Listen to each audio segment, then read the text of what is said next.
बागलाण तालुक्यातील अंतापूर मुल्हेर रस्त्यावर गुरुवारी रात्री मजुरांना घेऊन जाणारे मालवाहू वाहन पिकअप आणि मोटार यांच्यात समोरासमोर धडक होऊन झालेल्या अपघातात 3 मजुरांचा मृत्यू तर 10 ते 12 जण जखमी झाले। मयत व जखमी हे सर्व तालुक्यातील बोरदैवत आणि हनुमंतपाडा येथील असल्याचे सूत्रांकडून सांगण्यात आले।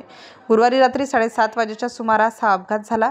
बोरदैवत व हनुमंतपाडा येथे 15 ते 20 महिला पुरुष मजुरीसाठी खोडबेल येथे गेले होते। दिवसभराचे काम आटोपून ते पिकअपने आपल्या गावी परतत होते तेव्हा हा अपघात झाला। समोरून येणाऱ्या टाटा झेड्स आणि पिकअपची जोरदार धडक झाली। या अपघातात 3 जणांचा मृत्यू झाला असून 10 ते 12 जण जखमी आहेत।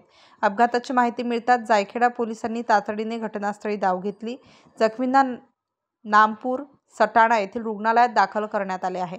अपघातात आशा सोनवणे वय 15 वर्ष बोरदैवत, शंकर आंबीस अजंदे सटाणा आणि तानाजी सोनवणे वय 20 वर्ष हनुमंतपाडा यांचा मृत्यू झाल्याची माहिती नाशिक ग्रामीणचे पोलीस अधीक्षक बाळासाहेब पाटील यांनी दिली। स्टार न्यूजसाठी जाकीर शेख, नाशिक।